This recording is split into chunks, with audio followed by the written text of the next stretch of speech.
अस्सलामुअलैकुम, मेरा नाम फ़िज़ा है और एक मैसेज आपको देना चाहती हूँ। मेरे या आपके दोस्त, वो दोस्त जो शादी कर चुके हैं, जिनके माशाल्लाह से बच्चे भी हो चुके हैं, जो अपनी ज़िंदगी में आगे जा रहे हैं, और वो लोग जिनकी शादियाँ भी नहीं हुई हैं और लाइफ में फ्यूचर में अल्लाह पाक इंशाअल्लाह ताला उनको औलाद की नेमत से नवाजेगा। तो हमारी या हम लोगों की जब औलाद में एक बेटी पैदा होती है, फीमेल पैदा होती है, तो लोग क्या करते हैं कि कभी तो किसी का मुंह बन जाता है या कभी कोई ये डायलॉग मार देता है कि अल्लाह जो है ना इस बच्ची के नसीब अच्छे करे, बच्ची के नसीब से डर लगता है। आप उस बेटी को परवरिश के तौर पे जब बड़ा कर रहे होते हो तो आप उसको क्या बना रहे होते हो, उसको क्या सिखा रहे होते हो। वैसे ये वाली वीडियो जो है इसके लिए मुझे बोला गया था, 2 महीने हो गए, 2 महीने से बोला गया था कि एक आप लड़की ज़ात के ऊपर एक कंटेंट बनाएं। तो जिसने मुझसे रिक्वेस्ट की थी, बोला था, तो Ayesha this video is for you and this is dedicated to you. उस बच्ची को आप क्या बनाते हैं? आप उस बच्ची को कमज़ोर बनाते हैं, आप उसको ताकतवर बनाते हैं, आपको क्या बनाते हैं? इस्लाम में जो है ना वो लड़की ज़ात को जॉब करने की इजाज़त भी है।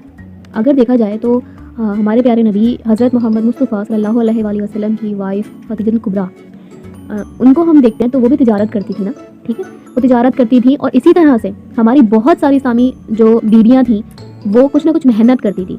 जैसे हमारी बीवी जनाब सैयदा हज़रत फ़ातिमा ज़हरा सलामुल्लाह अलैहा, तो आप भी मेहनत करती थी। आप जो है वो चक्की चलाते और मेहनत करती थी, इनफैक्ट के आपके हाथों में दर्द हो जाया करता था। तो औरत ज़ात को भी इस्लाम इजाज़त देता है कि वो मेहनत कर सकती है। दूसरी चीज़ ये है कि तालीम जो है वो भी हमारे पास, जो कुरान का पहला लफ्ज़ है उसका मतलब ही पढ़ है, ठीक है। तो इस्लाम ने तालीम पर भी जोर दिया है। इस्लाम ने हमें ये भी दिखाया है कि औरत अगर मेहनत करना चाहती है, उस करियर बनाना चाहती है तो वो भी कर सकती है। लेकिन लड़की ज़ात आपकी बेटी है, आप उसको इस्लाम पे लेके चलें। आप उसको सिखाएं कि तुम्हें जो है वो पर्दा करना है, तुम्हें जो है वो नमाज़ पढ़नी है, उसको आप नमाज़ी बनाएं। आप उसको पर्दा सिखाएं, आप उसको जो है वो मैनर सिखाएं, इस्लाम के अंदर ढलने वाली चीज़ें सिखाएं उसको, ठीक है। लेकिन ज़िंदगी में उसको कमज़ोर मत करें, उसकी तालीम मत छीनें। आप उसको आज़ादी दें, उसको बाहर निकले, वो जॉब करना चाहती है वो करे, वो ज़िंदगी में कभी कमज़ोर ना पड़े। मजबूत आपको बनाना है उसको। आजकल जो हम लोग केसेस देखते हैं कि एक घर में डिवोर्स हो गई या एक घर में जो मैयत हो गई है, शौहर मर गया है, लड़की बेवा हो गई है, मतलब वो लड़की ऐसी हो जाती है कि उसने कभी ज़िंदगी में जॉब नहीं की हुई होती है, उसमें कॉन्फिडेंस ही नहीं होता है कि वो बाहर निकले, उसको रास्तों का पता नहीं होता है कि मुझे यहाँ से यहाँ जाना है, मूव करना है तो मैं कौन सी गाड़ी में बैठूंगी या कैसे जाऊँगी। उसमें इतना तरीका नहीं होता कि वो किसी इंसान से बात कर सके। अब यकीन करें, मैंने ऐसी लड़कियों को देखा कि अगर उनको उनका अकाउंट खुलवाया बैंक में, उनको फ़ोन दे दिया जाए ना कि आप बात करो, उस इंसान में इतना कॉन्फिडेंस, लड़की में इतना कॉन्फिडेंस नहीं होता, जबकि वो लड़की ग्रेजुएट है, उसमें इतना कॉन्फिडेंस नहीं होता कि वो उनको डील कर सके, उनसे बात कर सके। तो वो ज़िंदगी के किसी भी इम्तिहान में जाके फंस जाएगी तो उसको बाहर कौन निकालेगा? क्या आप अगर उसके बाप हैं तो आप होंगे? क्या उसकी अम्मी होंगी उस टाइम पे? क्या उसकी फैमिली, उसके घर वाले होंगे? अपनी बच्चियों को इतना मजा रहे हैं कि ज़िंदगी में अगर वो कभी अकेली पड़ जाए ना तो वो अपनी इज्जत को लेकर चलते हैं। उनके दिमाग में ये चीज़ होती है कि अगर हम अपनी बेटी को अगर हमने बाहर निकाला तो ये हाथों से निकल जाएगी, ये बिगड़ जाएगी, ऐसा हो जाएगा, वैसा हो जाएगा। मैं आपको एक बात बताऊं, अगर अपनी बेटी के ऊपर, अगर अपनी बहन के ऊपर आप भरोसा करेंगे ना, वो मर जाएगी, वो अपना सर कटवा देगी, लेकिन वो आपकी इज्जत के ऊपर एक उंगली, एक आंख बर्दाश्त नहीं करेगी।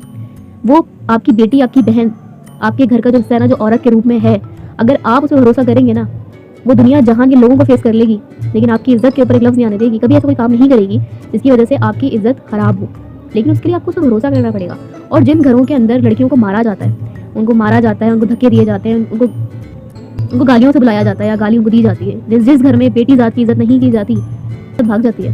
क्योंकि वो लड़का जो उससे बात कर रहा होता है, वो लड़का जो उसको बहुत सारे सुहाने ख्वाब दिखा रहा होता है, वो लड़का जो उसको आपकी तरह गालियाँ नहीं दे रहा होता, जिसने उसको अच्छी तरह से अपने जाल में लिपेटा हुआ होता है, वो लड़का उसको ज़्यादा अच्छे लगने लग जाता है बानिस्बत उसकी फैमिली के।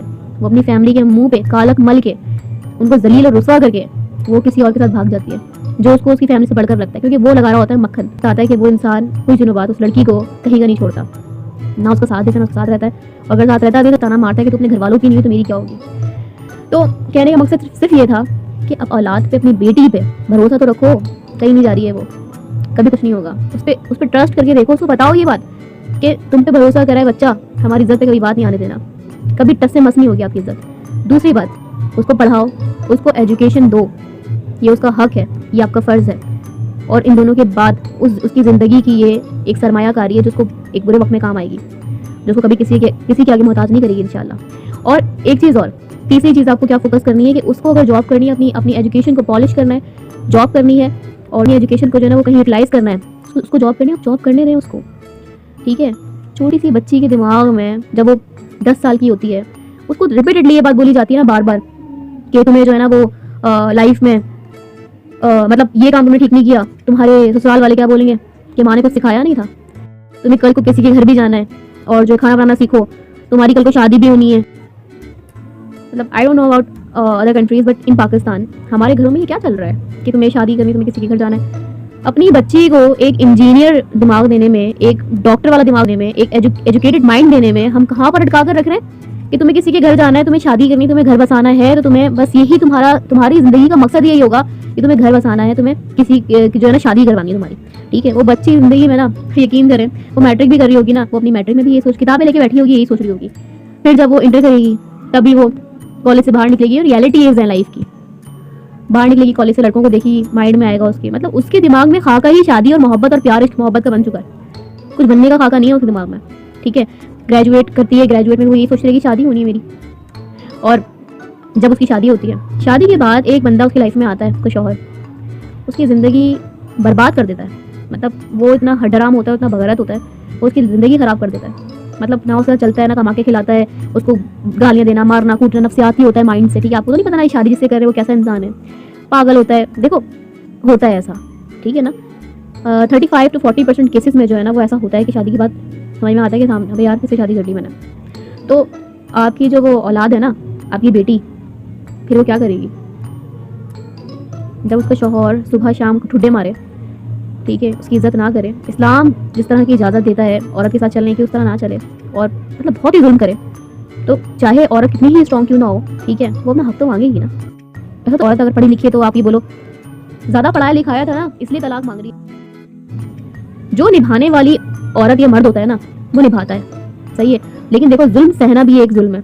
जुल्म सहकर तो चलना गलत है, या तो सामने वाले को सही हो जाना चाहिए या जुल्म सहने वाले को अपने हक के लिए बोल देना चाहिए, और यही हमारा इस्लाम सिखाता है। तो अपनी बच्ची को इतना स्ट्रॉन्ग बनाओ आप, उसको ऐसी तरबियत दो कि ज़िंदगी किसी भी मोड़ पर, चाहे उसके शौहर को अल्लाह ने अगर तलाक वो दे दे या फिर उसके शौहर को कुछ हो जाए, वो मर जाए या वो माजूर हो जाए, आपकी बेटी इतनी ताकतवर हो, उसको उसका जहन इतना ब्रॉड हो, इतना बड़ा सोचती हो कि वो हर चीज़ को मैनेज करने की ताकत रखती हो। और अल्लाह ताला ने औरत को मल्टीटास्कर बनाया है। वो एक वक्त में जो है ना वो बहुत कुछ कर सकती है। एक बच्चे को खाना भी खिला सकती है, खाना पका भी सकती है, उस बच्चे के साथ खेल भी सकती है, उसी टाइम पे अपने ऑफिस से अगर कोई कॉल आई है तो वो भी उठा के बात कर सकती है, उस पर डेटा भी बता सकती है, वहाँ पे बुक रख कर कि ये डेटा। औरत को अल्लाह ताला ने इतना सुपर बनाया है। तो अगर आपके घर में कोई बच्ची पैदा होती है तो अल्लाह का शुक्र अदा करें और उस बच्ची को आप अच्छी तरबियत दें और उसके दिमाग को ये बनाएं बचपन से कि तुम्हें मजबूत बनना है, तुम्हें स्ट्रॉन्ग बनना है। तुम्हें किसी भी अननोन इंसान या कोई भी शख्स अगर तुम्हारे साथ कुछ गलत करने वाला हो तो तुम्हें उसको पहचानने की ताकत रखनी है। तो अपनी बच्चियों को आगे करें, आगे बढ़ाएं और ज़िंदगी में कुछ बनाएं। शुक्रिया।